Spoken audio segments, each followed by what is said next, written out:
அவதி விடுறாங்கனாக்கா இந்த மூட்டு வலி தான். மூட்டு வலி, முழங்கால் வலி, கை கால்களில் ஏற்படக்கூடிய வலிகளை சரி செய்வதற்கு அற்புதமான வீட்டு முறை குறிப்பு இந்த பதிவில் நம்ம பார்க்க போகிறோம்.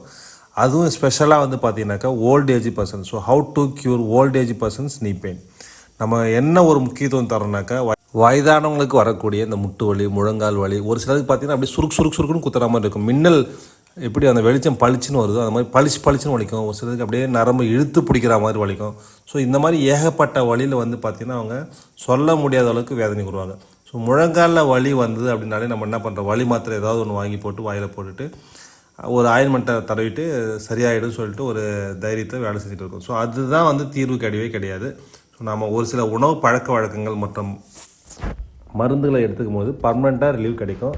ஸோ இந்த பதிவில் வந்து பார்த்திங்கன்னா நீ பெயின் வருவதற்கான மிக முக்கியமான காரணம் வந்து பார்த்திங்கன்னா வாதம் அதிகமானதான் நீ பெயின் வரும். ஸோ அப்போ வாதம் அதிகமாச்சுன்னா அந்த வாதத்தை கம்மி பண்ணுறதுக்கு என்ன மாதிரியான உணவு முறையை நம்ம வந்து பின்பற்றலாம், எந்த மாதிரியான மருந்து நம்ம அப்ளை பண்ணலாம்.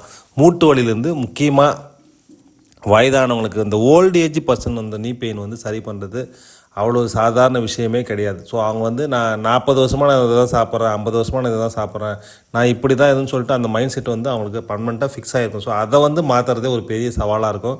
ஸோ இந்த மாதிரியான பிரச்சனைகளுக்கு ஸோ அவங்களுடைய உணவு பழக்க வழக்கத்தை மாற்றணும். பொதுவாக இந்த நான்வெஜ் சாப்பிட்றத டோட்டலாக அவாய்ட் பண்ணணும். ஸோ இந்த ஓல்டேஜ் பர்சன் வந்து பார்த்தீங்கன்னாக்கா, நான் சிக்கன் சாப்பிட்டேன், மட்டன் சாப்பிட்டேன், அதனால தான் எனக்கு வந்து எவ்வளோ ஆரோக்கியமாக இத்தனை நாள் நான் இருந்தேன் அப்படின்னு சொல்கிறது வந்து அந்த இடத்துல நீங்கள் வந்து பார்த்தீங்கன்னா அந்த உடல் உழைப்பு கொடுத்தீங்க. ஸோ சாப்பிட்டீங்க, அதுக்கேற்ற மாதிரி வேலை செஞ்சீங்க, அப்போ ஜீரணம் அழகாக உங்களுக்கு இருந்தது. ஜீரண சக்தி வந்து இப்போ மந்தமாக இருக்கிற நேரத்தில் நீங்கள் மறுபடியும் நான் அதே தான் சாப்பிடுவேன், அப்படியே தான் இருப்பேன்னு சொல்லி சொன்னீங்கன்னாக்கா கண்டிப்பாக மூட்டு வலி உங்களை விட்டு போகவே போகாது.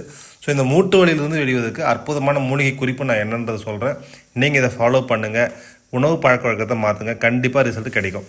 ஸோ பூண்டு, நம்ம ஆயுர்வேதா மருத்துவத்தில் வாதத்துக்கு வந்து மிக முக்கியமான மருந்து பூண்டு தான். பூண்டுக்கு நிகரான மருந்து வேறு எதுவுமே கிடையாது. ஸோ வாதத்தை தணிக்கக்கூடிய அற்புதமான மருந்து பூண்டு. இந்த பூண்டை வந்து என்ன பண்ணுறோன்னா, ஒரு 10 பல் எடுத்துங்க. அந்த 10 பல் பூண்டை வந்து அழகாக ஸ்லைஸ் பண்ணிக்கோங்க, சின்னதாக கட் பண்ணிக்கிட்டு அது கூட வந்து மிளகு எடுத்து நல்லா நைஸாக அரைச்சிருங்க. அது பார்த்தீங்கன்னாக்கா பேஸ்ட்டு எப்படி இருக்கும் அந்த மாதிரி ஒரு நைஸான பக்குவத்துக்கு அரைச்சிருங்க.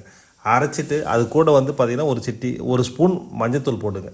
ஸோ பூண்டு, மிளகு, மஞ்சத்தூள் இது 3தையும் நல்லா போட்டு மிக்ஸ் பண்ணுங்கள். மிக்ஸ் பண்ணுறதுக்கு வேப்ப எண்ணெய் எடுத்துக்கங்க. ஸோ வேப்ப எண்ணெய், பூண்டு, மிளகு, மஞ்சள் இது மட்டும்தாங்க மூலிகை மருந்து. இதை வந்து நல்லா ஒரு பேஸ்ட் மாதிரி நல்லா குழச்சி வச்சுக்கிட்டு எந்த இடத்துல மூட்டு வலி இருக்கோ அந்த இடத்துல அப்ளை பண்ணுங்கள். ஒரு 10 நாள் அப்ளை பண்ணுங்கள். நான் சொல்கிற உணவு பழக்க வழக்கத்தை மாற்றுங்க, அருமையான ரிசல்ட் கண்டிப்பாக கிடைக்கும். இல்லை எனக்கு நான் வந்து உங்களை நேரில் பார்க்கணும் அப்படின்னு விரும்புனீங்கனாக்கா கண்டிப்பாக வாங்க. சண்டே மட்டும் நான் உங்களை பேஷண்ட்டை நேரில் பார்க்குறேன். ஸோ உங்களுக்கு விருப்பம் இருந்ததுன்னா இந்த வீடியோவில் இருக்கக்கூடிய நம்பருக்கு கால் பண்ணிவிட்டு அப்பாயின்மெண்ட் வாங்கிட்டு சண்டே மட்டும் வாங்க. உங்களுக்கு வாதம் இருக்கா, பித்தம் இருக்கா, கபம் இருக்கா அப்படின்னு சொல்லிட்டு செக் பண்ணிவிட்டு நேர்லேயே உங்களுக்கு நான் மருத்துவ ஆலோசனை கொடுக்கறதுக்கு தயாராக இருக்கும். ஸோ இந்த வாய்ப்பை ஏற்படுத்தி கொடுத்த இறைவனுக்கு மனமார நன்றி கூறி விடைபெறுகிறேன். நன்றி, வணக்கம்.